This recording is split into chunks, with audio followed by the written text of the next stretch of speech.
The Spiro Mounds Archaeological Center is the first and still the only prehistoric site in Oklahoma that people can visit. There are over 25,000 prehistoric sites that have been recorded thus far in Oklahoma, going back in some cases 27 to 33,000 years ago. But Spiro is the only place that you have context. I mean, there are museums all over the state of Oklahoma that have artifacts in them, arrowheads, stone axes, things like that. But only Spiro, where you can actually understand what the people were like 1,000 years ago when Spiro was at its height. The people who lived here, creating the mound site, were here from about 700 through 1500 AD. They were a part of and came to control what we call the Mississippian culture, which is a confederation of over 60 different tribes, well over 30 different language groups, directly involving over 6 million people, and pretty much everywhere from the Rockies to the Virginia coast, from the Gulf Coast of Florida to the Great Lakes.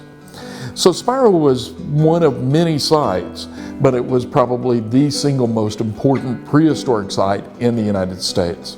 This site was used from roughly about 700 to 800 AD starting and continuing to be used until about 1500 AD.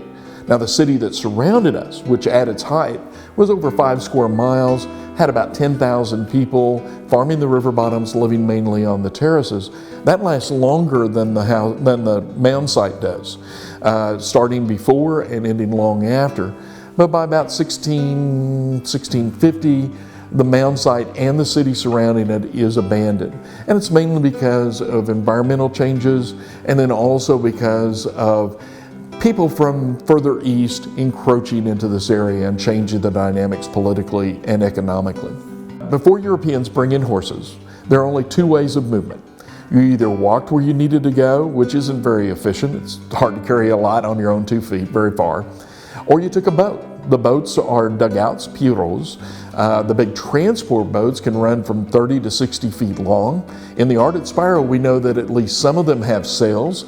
Some can hold up to 80 people or more. And they ply every river system from the Rockies east, along the Gulf Coast, up the southern seaboard, at least as far north as Virginia. So by taking a boat, you can move lots of people, lots of stuff, which means that if you have a major river, like the Arkansas, which we're right on the southern bank of the Arkansas River here, it meant that everybody moving east and west of this point could be controlled from this point. And from the west, a lot of stuff was moving to the bigger cities and other cities further towards the east. And from this region, things like Bodark or Osage orange, which is the main bow wood for the U.S., was only here in eastern Oklahoma and western Arkansas, parts of Texas and Louisiana, all controlled by Spiro. Bison material, which was heavily sought after, especially bison scapulas used in hose by the women, but the only availability of bison, or the main one anyway, was through the Arkansas River, because the main herd of bison was in very northern Texas, throughout central Oklahoma and southern Kansas, up until about 1700 anyway. So Spiro controlled rare and unusual materials that people could get nowhere else, but only at Spiro. And the way they controlled it is because they had control of the Arkansas and through subsidiaries, the Red River valleys. And when you have this massively interconnected, very elite-based system, things from far distances or things that have unusual characteristics that regular folks didn't have access to, just the leaders, if you controlled access to it, you controlled those other folks. It became very important to Spiro's influence. Now, along with that, Spiro has people that are stationed elsewhere in the eastern U.S. So you have people that I refer to as ambassadors in big cities like Cahokia or Moundville or Etowah, which are the other 3 of the 4 big centers along with Spiro. You also had people from Spiro that are up in northeast Iowa to control access to the copper. There's more worked copper at Spiro than any other site in the nation, but most of that copper comes from the Lake Superior area and was coming down the upper portion of the Mississippi River, and Spiro has an ambassador there, so only they get it, or at least they get first dibs.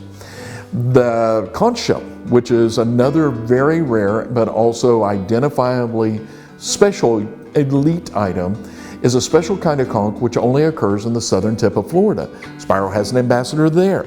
So more conch shell, what we call Bisicon perversum or contrarium, a left-handed whirling conch, only occurs here at Spiro in large numbers because Spiro had an ambassador there, which also meant that if you're a leader and you have these items, immediately people know that you're a leader, you're special. This would be like the equivalent of gold and diamonds in our society.